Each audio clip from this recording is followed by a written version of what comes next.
घने जंगल में शाम का सन्नाटा चारों ओर फैला हुआ था। रामू और गोविंद नाम के दो लकड़हारे अपने सिर पर लकड़ियों का गट्ठर रखे हुए जंगल के रास्ते पर चले जा रहे थे। क्यों रे गोविंद, अच्छी गुणवत्ता की लकड़ी की तलाश करते करते लगता है कि हम जंगल की गहराई तक निकल आए हैं। मैंने तो तुमसे पहले ही कहा था कि हम बहुत अंदर आ गए हैं, सुन लो, लेकिन नहीं, तुमने तो मेरी बात मानी ही नहीं। अरे तू सही कह रहा था, कसम से कहता हूँ इतनी देर हो गई, चलते चलते बहुत देर हो गई, लेकिन अभी भी लगता है कि हम जंगल में ही हैं। रामू ने इतना कहा ही था कि तभी उसकी नजर दूर झाड़ियों में चमकती हुई सोने जैसी किरणों पर पड़ी। अरे गोविंद, उधर देख, सामने झाड़ियों के पास कोई वस्तु सोने की तरह चमक रही है, देख तो सही। अरे वाह, चलकर जरा देखते हैं, कहीं सोना तो नहीं है। आजा आजा, जल्दी चल। ये सुनकर गोविंद चौंक गया। उसकी आंखों में अचानक लालच की चमक आ गई। आहा, अरे रामू भाई, तुम सही कह रहे हो। क्या पता वहां हमें कोई खजाना मिल जाए और देखते ही देखते हम धनवान बन जाएं। चलो चलो चलो, देख तो सही क्या है। वो दोनों तेजी से कदम बढ़ाते हुए झाड़ियों के पास पहुंचे, लेकिन जैसे ही वे पास पहुंचे, सामने का दृश्य देखकर उनकी आंखें आश्चर्य से फैल गई। झाड़ियों के बीच एक सफेद बैल खड़ा था। वहां बैल दोनों को घूरे जा रहा था। वाह रे गोविंद, देख तो सही, ये तो सफेद चमत्कार बैल है रे। ऐसा बैल तो मैंने अपनी जिंदगी में कभी नहीं देखा। रामू, सही बताऊं, अच्छा भी लग रहा है और डर भी लग रहा है कि पता नहीं ये बैल होगा भी कि या फिर नहीं। अगले ही पल वो सफेद सुनहरा बैल बिजली की गति से दौड़ा और जंगल की गहराई में उनकी आंखों के सामने ही ओझल हो गया। अचानक हुई इस घटना से रामू और गोविंद दोनों बुरी तरह डर गए। ए गोविंद, भाग भाग भाग यहाँ से। हाय भाग, मुझे तो यहाँ बहुत बड़ी गड़बड़ मालूम होती है। भाग भाग। दोनों डर के मारे अपना लकड़ियों का गट्ठर वहीं छोड़कर पीछे मुड़े और दुम दबाकर वहां से भाग गए। इस घटना के कुछ दिनों बाद हरिराम नाम का एक मेहनती लकड़हारा जंगल के किनारे एक पेड़ की लकड़ियां काट रहा था। तभी वहां एक दूसरा लकड़हारा आ पहुंचा। अरे हरिराम, क्या तुमने सुना? पूरे गांव में चर्चा फैली हुई है कि रामू और गोविंद ने घने जंगल में एक सफेद रंग का चमत्कार बैल दिखा है। अरे भैया, इस घटना की चर्चा तो कई दिनों से चल रही है, और सही बताऊं, मुझे इस तरह की वाहियात बातों में कोई दिलचस्पी नहीं है। हाँ। यह सुनकर दूसरा लकड़हारा हंसने लगा। अरे क्यों बेवजह अपने आप को थका रहे हो?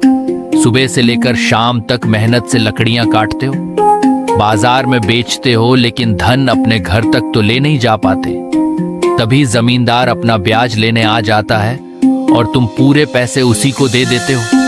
क्यों? काम किसके लिए कर रहे हो? जमींदार के लिए। तो क्या करूं? कुछ समय पहले जब मेरी पत्नी बीमार हुई थी, तब मेरे पास धन नहीं था। उस समय मैं जमींदार से कर्ज लेकर आया था, तब से उसका कर्ज चुका रहा हूं, लेकिन उसका कर्ज है कि खत्म होने का नाम ही नहीं लेता। इतना कहकर हरिराम फिर से पेड़ पर कुल्हाड़ी चलाने लगा और दूसरा लकड़हारा वहां से चला गया। कुछ देर बाद हरिराम लकड़ियों का गट्ठर लेकर बाजार चला गया और उन्हें बेचने के लिए खड़ा हो गया। तभी एक ग्राहक उसके पास आया। हाँ भाई हरिराम, तुम्हारी लकड़ियों की गुणवत्ता तो काफी अच्छी है, ये बताओ कितने की है? भैया, मैं तुम्हें कम कीमत में दे दूंगा, मुझे 10 सिक्के दे दो और लकड़ियां ले जाओ। हाँ, ये लो। ग्राहक ने तुरंत 10 सिक्के हरिराम को दे दिए और लकड़ियां लेकर वहां से चला गया। हरिराम खुश होकर उन 10 सिक्कों को लेकर अपने घर जाने ही वाला था कि तभी वहां जमींदार आ गया। हाँ, जमींदार है नाम मेरा, पाई पाई वसूल करना काम मेरा। क्यों रे हरिराम, बताला दे दे, आज का मेरा ब्याज मुझे दे दे। ये सुनकर हरिराम क्रोधित हो गया। अरे जमींदार, ये क्या करते हो? मैंने तुमसे थोड़ा सा कर्ज लिया था, तब से रोज मेरी मेहनत की कमाई ले जाते हो, लेकिन तुम्हारा कर्ज है कि वही का वही है, कुछ कम होने का नाम ही नहीं ले रहा। जमींदार भी क्रोधित हो गया। अरे मैंने तो तुमसे पहले ही कहा था कि मैं बहुत ज्यादा ब्याज वसूलता हूँ, लेकिन उस समय तुम ही कह रहे थे पैसे दे दो, मैं ब्याज चुका दूंगा। तब तो तुम्हें कोई आपत्ति नहीं थी, अब चुकाने का समय आया तो नखरे और नौटंकी कर रहे हो। हरिराम ने मजबूरी में अपने 10 सिक्कों में से 8 सिक्के जमींदार को दे दिए। जमींदार खुश होता हुआ वहां से चला गया और हरिराम के हाथ में केवल 2 सिक्के ही बचे। कुछ देर बाद हरिराम अपने घर पहुंचा। घर पहुंचते ही उसकी पत्नी रमला उससे नाराज होकर बोली, तुमसे कहा था कि रसोई में अनाज समाप्त होने की कगार पर है और तुम आज भी खाली हाथ आ गए। हरिराम ने चुपचाप 2 सिक्के कमला के हाथ में रख दिए। यह सुनकर रमला क्रोधित हो गई। अब तुम ही बताओ, इन 2 सिक्कों में अनाज लेकर आऊं, सब्जी लेकर आऊं या क्या लेकर आऊं? बताओ, मुझे क्यों बता रहे हो? घर चलाना तुम्हारा काम है। हरिराम भी क्रोधित हो गया। ए रमला, तुम मेरी आर्थिक स्थिति अच्छी तरह जानती हो। मैं जितना भी कमाता हूं जमींदार सारी रकम छीन कर ले जाता है, और जमींदार से कर्ज भी मैंने तुम्हारी बीमारी के इलाज के लिए ही लिया था, कोई मौज मस्ती के नहीं लिया था। अगले दिन हरिराम नाराज होकर अपने घर के बाहर कुल्हाड़ी लेकर एक वृक्ष के नीचे बैठा हुआ था। तभी उसके पड़ोसी भोलू काका वहां आ गए। अरे हरिराम, क्या बात है भाई, आज तू जंगल में लकड़ियां काटने नहीं गया और तेरे चेहरे पर यह उदासी कैसी है? अब तो लकड़ियां काटने का मन ही नहीं करता काका। हरिराम की ये बात सुनकर भोलू काका चौंक गए। अरे अरे अरे, क्या बात है बेटा? ये बुझी बुझी सी बातें क्यों कर रहा है? क्या हुआ, बताऊं? अब बुझी बुझी बातें नहीं करूंगा तो और कैसी बातें करूं काका? दिन भर मेहनत से लकड़ियां काटता हूं, शाम को जमींदार मेरा सारा धन छीन कर ले जाता है। अब बताइए, भला दिन भर मेहनत करने के बाद भी मेरे पास केवल 2 सिक्के बचते हैं। इन 2 सिक्कों से क्या होता है? ना जाने कितने दिनों से इन्हीं 2 सिक्कों में अपना घर चला रहा हूं। अब तो पत्नी भी रोज रोज मुझसे झगड़ा करने लगी है। भोलू काका गहरी सोच में डूब गए। हम चलो, कोई बात नहीं, चिंता मत कर बेटा, सबका समय बदलता है, तेरा भी समय जरूर बदलेगा। हाँ। यह सुनकर हरिराम की आंखों में आंसू आ गए। मुझ जैसा अभागा संसार में शायद ही कोई होगा। अरे पगले, ऐसा नहीं कहते, खुद को अभागा कभी मत समझना हरिराम। मेरा विश्वास है कि तू बड़ा ही तकदीर वाला निकलेगा। हाँ, ये दूसरी बात है कि तेरा समय अब भी खराब चल रहा है बेटा, लेकिन हर रात के बाद सुबह होती है। तेरे जीवन की भी सुबह जरूर होगी, और देखना उस दिन यही सारा गांव कहने पर मजबूर हो जाएगा कि हरिराम बड़ा ही तकदीर वाला है। बस भोलू काका, आपकी इन्हीं बातों से मुझे हिम्मत मिल जाती है और मेरा हौसला बढ़ जाता है। भोलू काका मुस्कुराते हुए वहां से चले गए और कुछ देर बाद हरिराम फिर से कुल्हाड़ी उठाकर जंगल की ओर चल पड़ा। शाम को जब हरिराम वापस अपने घर आया तो उसने देखा कि उसकी पत्नी कहीं जाने की तैयारी कर रही थी। उसी समय उसकी सास भी वहां मौजूद थी। अरे सासू माँ, आप? बस दोपहर को ही आई हूँ और अपनी बेटी को यहाँ से ले जा रही हूँ। यह सुनकर हरिराम चौंक गया। क्या बात कर रही है सासू माँ? ऐसा मत कहिए, अगर रमला चली गई तो फिर मैं क्या करूँगा? हरिराम की सास क्रोधित हो गई। वैसे भी तुम करते ही क्या हो? दिन भर लकड़ियाँ काटते हो और शाम को सारी मजदूरी जमींदार को पकड़ा देते हो। मैं अपनी बेटी को इस तरह घुट घुट कर जीते हुए नहीं देख सकती। हरिराम की आंखों में आंसू आ गए।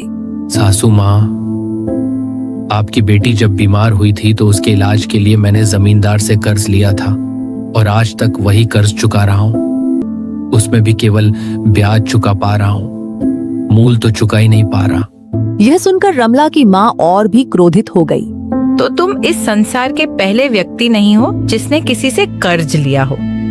बहुत से पति संगीत अपनी पत्नियों के लिए कर्ज लेते हैं, लेकिन सही समय पर उसे चुका भी देते हैं। मगर तुम मेहनत करना ही नहीं चाहते, केवल इतनी ही लकड़ियां काटते हो जो सिर्फ 10 सिक्कों में बिक सके। उनमें से 8 सिक्के जमींदार को दे देते हो और 2 सिक्के मेरी बेटी के हाथ में पकड़ाकर कहते हो घर चलाओ। मैं तुमसे पूछती हूँ, क्या तुम 2 सिक्कों में घर चला सकते हो? मैंने तो सुना था कि पत्नी पति के सुख दुख में साथ देती है। ये सुनकर हरिराम की सास और भी क्रोधित हो गई। जब तुम बहुत अधिक धनवान बन जाना तभी मेरी बेटी को लेने आना। उससे पहले अपने ससुराल आने की कोशिश भी मत करना। इतना कहकर रमला की माँ ने रमला का हाथ पकड़ा और उसे लेकर वहां से चली गई। हरिराम की आंखों में आंसू आ गए और वो चारपाई पर बैठकर रोने लगा। कुछ देर बाद वो चारपाई पर लेट गया। बुजुर्गों की कहावत बिल्कुल सही है, बुरा समय आने पर परछाई भी साथ छोड़ देती है। अगले दिन सुबह हरिराम अपनी कुल्हाड़ी लेकर जंगल में चला गया। सुबह से लेकर शाम तक वो लगातार मेहनत से लकड़ियां काटता रहा। शाम होने पर उसने लकड़ियों का गट्ठर बनाया और उसे अपने सिर पर रखने ही वाला था कि तभी उसके मन में एक विचार आया। उसने अचानक लकड़ियों का गट्ठर जमीन पर फेंक दिया। अरे बाजार जाकर क्या करूंगा? इन्हें बेचूंगा तो जमींदार आएगा और ब्याज के नाम पर सारा धन ले जाएगा। घर पर भी अब कोई नहीं है, धन लेकर भी क्या करूंगा? अब मुझे कुछ भी करके जमींदार का पूरा कर्ज चुकाना ही होगा। एक काम करता हूँ, जंगल की गहराई में जाता हूँ और लकड़ियां काटता हूँ। ये विचार मन में आते ही हरिराम ने कुल्हाड़ी उठाई और जंगल की गहराई की ओर कदम बढ़ा दी। तभी हरिराम की नजर दूर झाड़ियों पर पड़ी। अरे ये क्या? ऐसा लग रहा है जैसे झाड़ियों में कोई चमत्कार की वस्तु रखी हुई है जो सुनहरी की किरणों से जगमगा रही है। मुझे जाकर देखना चाहिए। देखता हूँ आखिर वो क्या है। इतना कहकर हरिराम धीरे धीरे झाड़ियों के पास जा पहुंचा। जैसे ही वह झाड़ियों के नजदीक पहुंचा, उसने देखा कि एक सफेद चमकता हुआ बैल खड़ा उसे घूर रहा था। उसका पूरा शरीर सफेद चांदी की तरह चमक रहा था, लेकिन हरिराम की आंखों में जरा भी भय नहीं था। ओह, इसका मतलब रामू और गोविंद ने जो घटना गांव वालों को बताई थी वह सच थी। बाप रे, सफेद चमकते हुए बैल का अस्तित्व सचमुच इस जंगल में है। दादा रे दादा। अगले ही पल वो सफेद बैल जंगल की गहराई की ओर दौड़ पड़ा। हरिराम भी तुरंत उसके पीछे दौड़ पड़ा। बैल तेजी से जंगल के अंदर भागता रहा, लेकिन हरिराम ने अपने कदम नहीं रोके। कुछ देर बाद वो सफेद चमकता हुआ बैल जंगल में बने एक पुराने मंदिर के पास जाकर रुक गया। हरिराम भी उसके पीछे पीछे वहां पहुंच गया। सफेद बैल मुड़ा और हरिराम की ओर देखने लगा। तुमसे पहले जितने भी मनुष्यों ने मुझे देखा वे सब डर की वजह से भाग खड़े हुए, लेकिन तुम वास्तव में बड़े ही बहादुर नौजवान हो। तुम सच में बड़े ही तकदीर वाले हो, क्योंकि मुझसे कहा गया था कि मेरा पीछा करने वाला कोई ऐसा तकदीर वाला मनुष्य होगा जो अंदर से नेक और अच्छा होगा। यह सुनकर हरिराम चौंक गया। हे भगवान, तो तुम मनुष्य की आवाज में बात कैसे कर सकते हो? हम कितनी विचित्र बात है। मुझे मनुष्य की आवाज में बात करते देखकर तुम चौंक गए, लेकिन मुझे सफेद चमकने जैसा बना हुआ देखकर तुम नहीं चौंके। तुम्हारी आंखों में लालच की परछाई भी नहीं लहराई। वो चमकता हुआ बैल कुछ क्षण तक हरिराम को देखता रहा। मैं तुम्हारी मदद करूंगा। अच्छा, लेकिन तुम मेरे बारे में जानते ही क्या हो? तुम्हारा चेहरा बता रहा है कि तुम इस समय गरीबी, तंगहाली और कर्ज से जूझ रहे हो। इतना कहकर सफेद चमत्कारी बैल ने अपने खुर से जमीन के एक स्थान पर जोर से चोट मारी। हाँ, इसे खोदो। इसमें से जो निकले उसे ले लो। हरिराम चुपचाप उस स्थान पर गया और जमीन खोदने लगा। कुछ देर बाद उसे रंग बिरंगी किरणों से चमकती हुई एक कुल्हाड़ी मिली। यह कुल्हाड़ी साधारण कुल्हाड़ी नहीं, बल्कि एक जादुई कुल्हाड़ी है। इस कुल्हाड़ी को जिस वृक्ष पर भी चलाओगे, यदि उस वृक्ष के नीचे कोई खजाना दबा होगा, तो वह वृक्ष स्वयं बता देगा कि उसके नीचे खजाना दबा है। फिर देखते ही देखते तुम धनवान बन जाओगे। इतना कहकर वो सफेद चमत्कारी बैल वहां से जंगल की अंधेरी गहराइयों में गायब हो गया। हरिराम उस जादुई कुल्हाड़ी को लेकर चुपचाप अपने घर लौट आया। अगली सुबह हरिराम सोकर उठा ही था कि तभी वहां जमींदार आ गया। हाँ हरिराम, कल मैं बाजार में तेरा इंतजार करता रहा, लेकिन तू आया ही नहीं। ला कोई बात नहीं, ला मेरा ब्याज दे दे, जरूर तू दूसरे गांव में लकड़ियां बेचकर आया होगा। ला भाई ला। कल मैंने लकड़ियां तो काटी थी लेकिन बेच नहीं पाया, उन्हें जंगल में ही छोड़ आया और आज मैं तुम्हारा ब्याज दे दूंगा, चिंता मत करो। अच्छा याद रखना, आज पूरे 18 सिक्के देने पड़ेंगे तुम्हें, समझा? जमींदार नाम है मेरा, पाई पाई वसूल करना काम मेरा। इतना कहकर जमींदार वहां से चला गया। कुछ देर बाद हरिराम जादुई कुल्हाड़ी लेकर जंगल पहुंचा। वहां उसे एक बहुत पुराना और विशाल वृक्ष दिखाई दिया। हरिराम ने उस वृक्ष पर कुल्हाड़ी चलाई। अगले ही पल वृक्ष के नीचे से आवाज आई, मेरे नीचे बहुत पुराने समय के एक राजा का खजाना दबा हुआ है, उसे तुम निकाल सकते हो? ये सुनकर हरिराम तुरंत उस पेड़ के नीचे खुदाई करने लगा। कुछ देर बाद उसे जमीन के अंदर एक बक्सा मिला। हरिराम ने वो बक्सा खोला तो उसमें सोने के सिक्के भरे हुए थे। अरे मैं तो सचमुच बहुत ज्यादा धनवान बन गया, या ये अब मैं जमींदार का पूरा कर्ज चुका दूंगा। इतना कहकर हरिराम कुल्हाड़ी और बक्ता लेकर अपने घर लौट आया। अगली सुबह जमींदार फिर हरिराम के घर पहुंचा। अरे हरिराम, मैं कल भी बाजार में तेरा इंतजार करता रहा और तू कल भी नहीं आया। जानता है अब तुझे पूरे 24 सिक्के ब्याज में चुकाने पड़ेंगे, आज समझा? हरिराम तुरंत 2 सोने के सिक्के जमींदार के हाथ में रख देता है। अरे ये लो जमींदार, वैसे तो एक सोने का सिक्का ही तुम्हारा कर्ज ब्याज सहित चुका देगा, लेकिन एक सोने का सिक्का मेरी तरफ से भी रख लो। और हाँ, आज के बाद यहाँ कभी मत आना। मैंने तुम्हारा सारा कर्ज चुका दिया है और ब्याज भी दे दिया है। अब हमारा और तुम्हारा हिसाब खत्म। सोने के सिक्के देखकर जमींदार चौंक गया। अरे ये बता, तेरे पास ये सोने का सिक्का कहाँ से आया? तुम्हें इससे क्या मतलब कि मेरे पास ये सोने का सिक्का कहाँ से आया? तुम्हें तो अपना कर्ज और ब्याज चाहिए था जो तुम्हें मिल चुका है। अब चुपचाप यहाँ से दफा हो जाओ, निकलो यहाँ से। पाई पाई वसूल करना काम मेरा। निकलो, अरे जाओ तुम। यह सुनकर जमींदार क्रोधित हो गया और गुस्से से पैर पटकता हुआ वहां से चला गया। जमींदार के जाते ही हरिराम तैयार होने लगा। चलो अब मैं अपनी पत्नी को बुला लाता हूँ। इतना कहते ही हरिराम अचानक रुक गया और गहरी सोच में डूब गया। नहीं, जो बुरे समय में मेरा साथ छोड़कर चली गई, अब अच्छे समय में उसे बुलाने तो नहीं जाऊंगा। समय ऐसे ही बीतने लगा। देखते ही देखते हरिराम की टूटी फूटी झोपड़ी की जगह एक आलीशान हवेली खड़ी हो गई। अब हरिराम पूरे गांव का सबसे धनवान व्यक्ति बन चुका था। वो गांव के गरीब लोगों की मदद करने लगा। एक दिन जमींदार अपनी हवेली में बैठा गहरी सोच में डूबा हुआ था। तभी उसका नौकर शमर वहां आ गया। अरे जमींदार जी, क्या हुआ?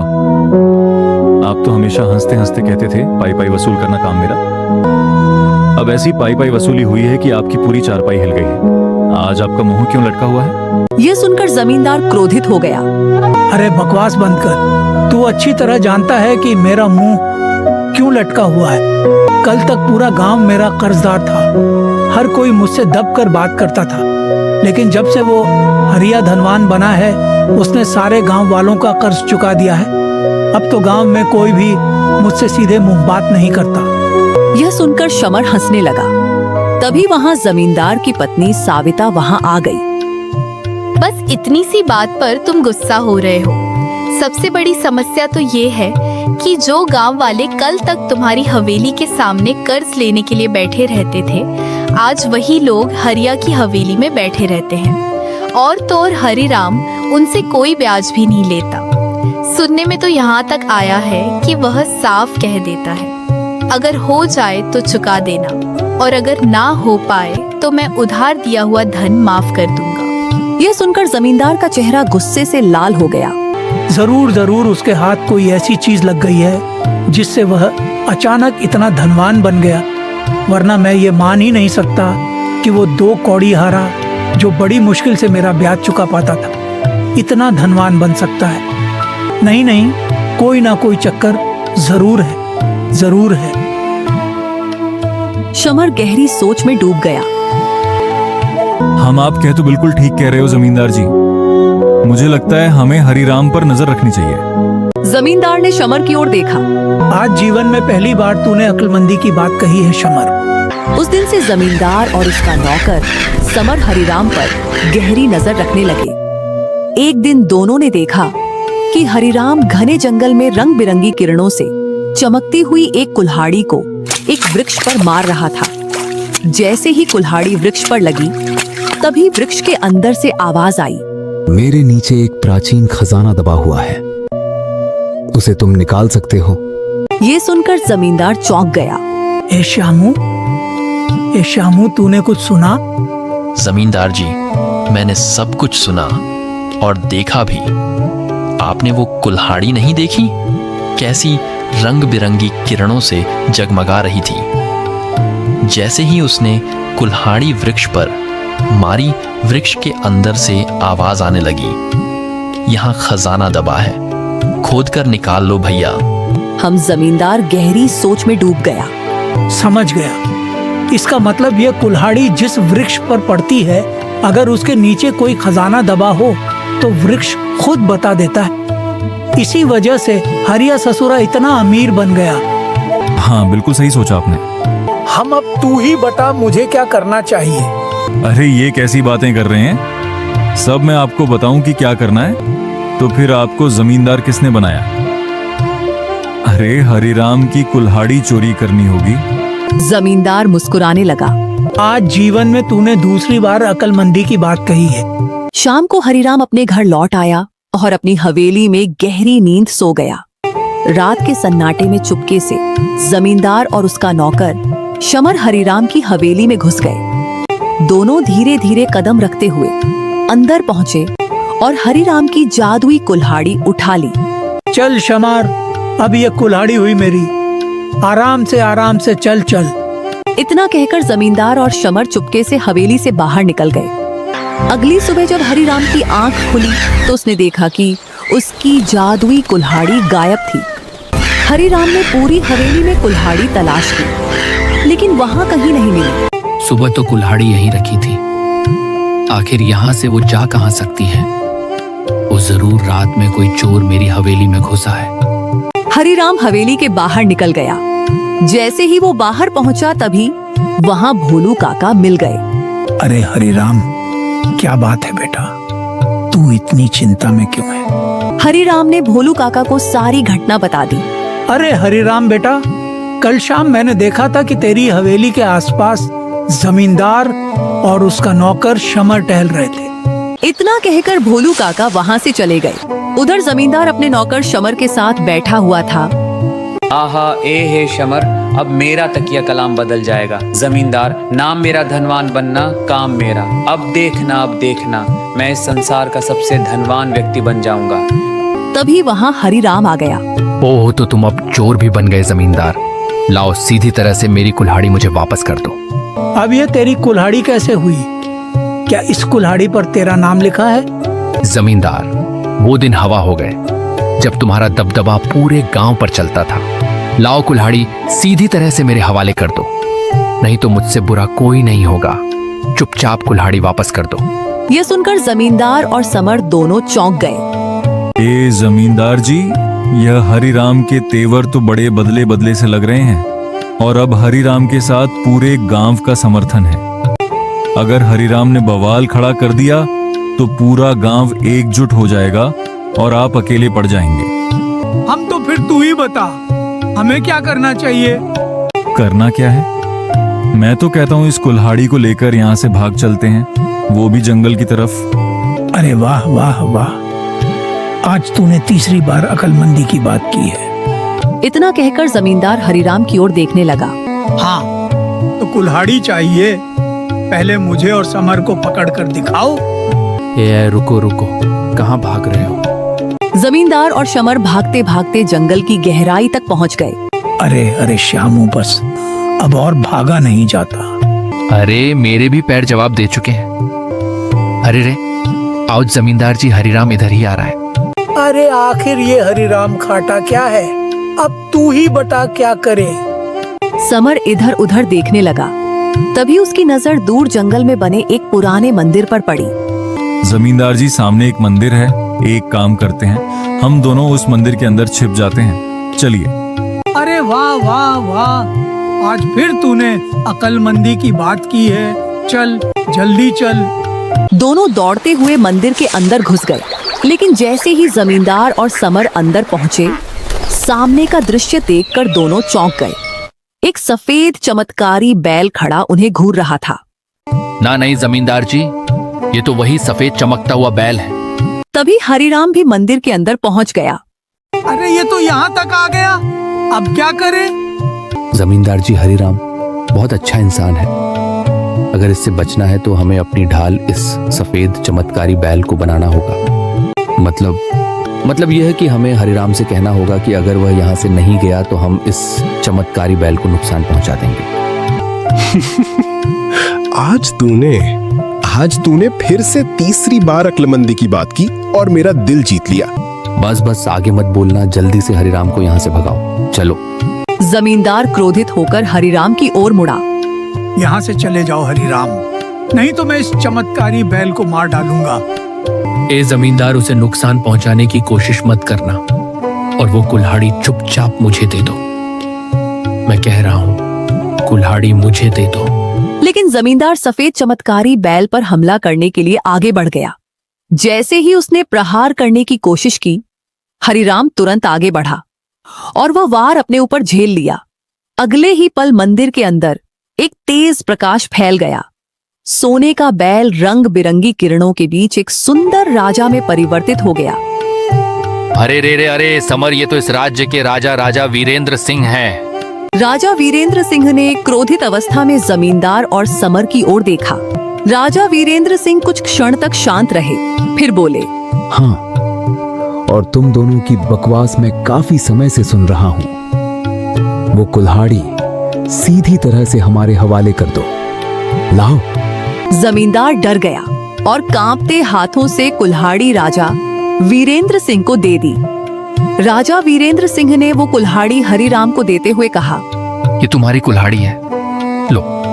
लेकिन महाराज, आप उसे चमत्कारी बैल से राजा कैसे बन गए? मैं ही राजा वीरेंद्र सिंह हूँ।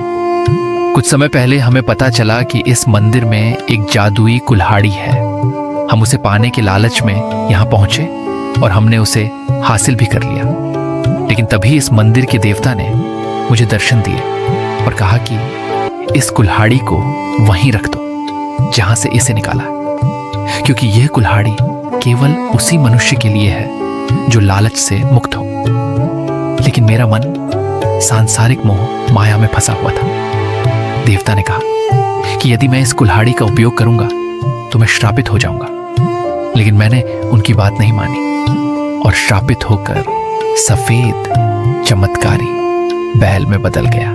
राजा वीरेंद्र सिंह कुछ क्षण तक शांत रहे, फिर बोले, फिर मंदिर के देवता ने कहा कि जब तक कोई सच्चा और नेक मनुष्य इस कुल्हाड़ी का सही उपयोग नहीं करेगा और मेरी जान बचाने के लिए अपनी जान खतरे में नहीं डालेगा, तब तक मैं इस श्राप से मुक्त नहीं हो पाऊंगा। और आज तुमने मेरे लिए अपनी जान खतरे में डाल दी, इसी कारण मैं इस श्राप से मुक्त हो गया।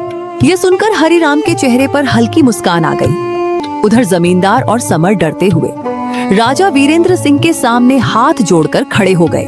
महाराज, हमें क्षमा कर दीजिए, हमसे बहुत बड़ी गलती हो गई। महाराज, हमसे भी गलती हो गई। राजा वीरेंद्र सिंह ने क्रोध भरी नजरों से दोनों को देखा।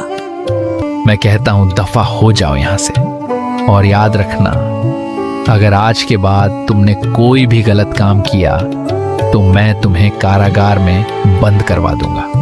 निकलो यहां से। यह सुनते ही जमींदार और समर डर के मारे वहां से भाग गए। हरिराम, मेरे साथ चलो, मैं तुम्हें अपने राजमहल ले जाना चाहता हूँ। कुछ देर बाद राजा वीरेंद्र सिंह हरिराम को अपने राजमहल ले गए।